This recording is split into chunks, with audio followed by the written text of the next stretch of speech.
Hi, I'm Anne Smurden. I'm a full-time artist, and this is how slowing down made me progress even faster in my art.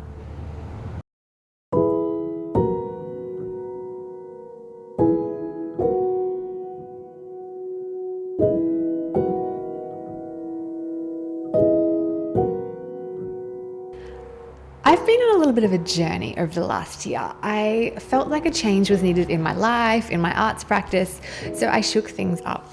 And honestly, I wish I had done it sooner. The results have been amazing. I feel so creatively unblocked. Not that I felt blocked before, but this just feels like a whole new level. I feel happier, more relaxed, and I'm making work that I really like. And I feel like other artists should know about this. So I'm sharing what worked for me because maybe it might work for you too. And I'm not trying to gain more followers or pitch a course to you. I'm going to tell you to stop listening to podcasts while you paint. And I run a podcast with another artist, so it's kind of bad advice to be giving you. But I just feel like creatively, every artist should do this.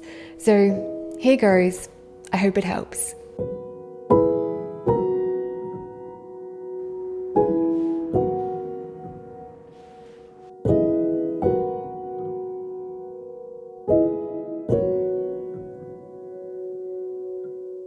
I started painting with oils in 2020, and over the last 5 years, I have been busy. If you're another artist, I'm sure you know what it's like. You have paintings to make, you have social content media to make, you have commissions, you have deadlines.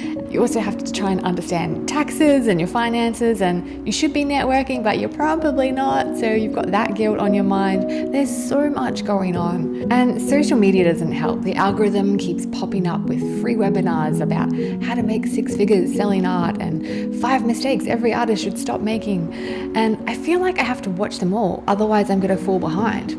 And I have signed up to a lot of them. And yeah, in some ways they did help. But they also made me feel like I was falling behind more and more, that I needed to paint more, do more, be more, sell more, and all the while making content at the same time.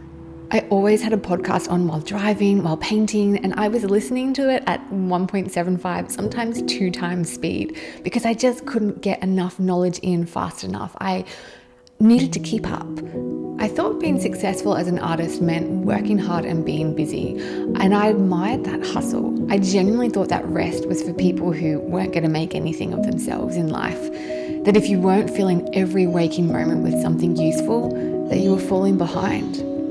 So I grew my art business. I had bookings, I had sales, I said yes to every opportunity. I was on TV. When I made 5 figures, I chased 6 figures. When I hit 6 figures, well, that's when I realized I was sick of the chase.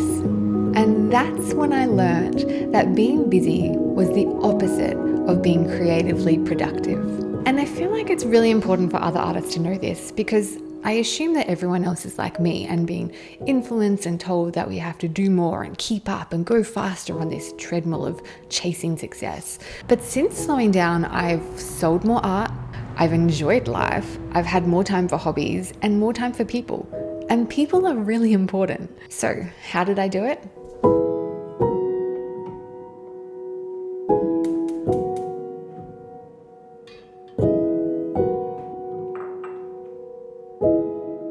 I slowed down, I learned how to say no, and I actively tried to be bored.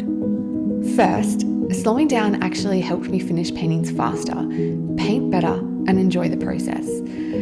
Slowing down lets you really see, not just glance, but see like you have new eyes. Like Georgia O'Keeffe said, nobody sees a flower, really. It's so small, it takes time. And it's that time, that careful looking, that grows creativity. It's not about rushing through or trying to do everything at once. To focus, to really observe, to think creatively, you need to stop. Your brain needs a chance to breathe, to notice, to connect ideas in new ways. And science confirms this.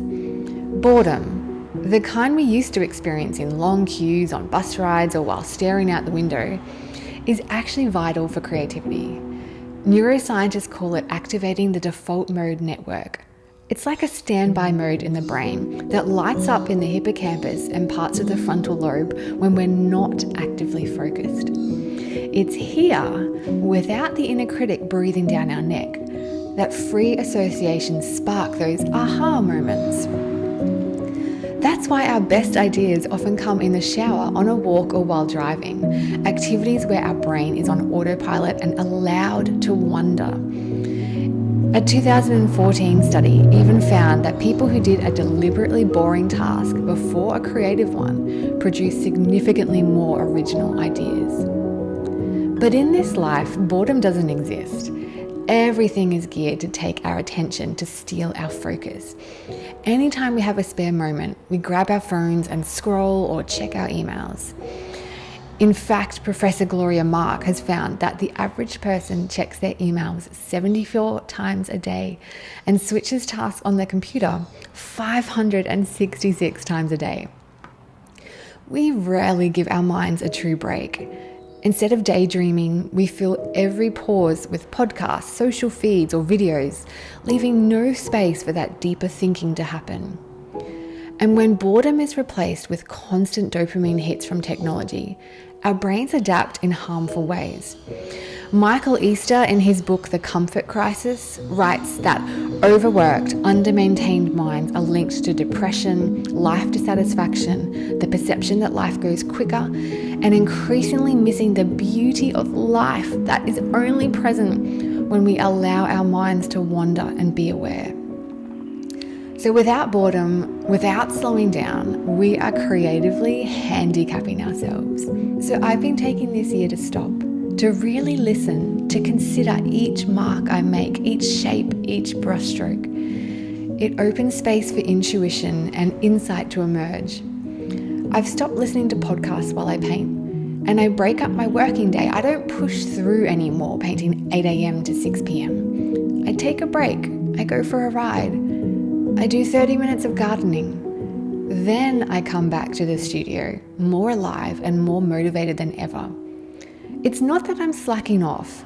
I'm intentionally pausing, seeking out quiet and stillness to allow my mind to creatively think in autopilot. And since I've done that, I've made more meaningful work, sold more art, and found time for life outside of the studio.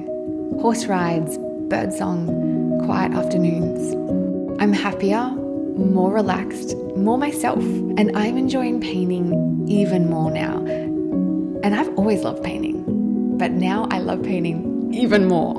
So if you're feeling overwhelmed, if you're feeling like an artist who's stuck on that rat race of pumping out more paintings, more content, more product launches, know that it's okay to pause. Slow down. Go be bored. Because when you slow down, everything, your creativity, your art, your life, it fills up in the most beautiful way.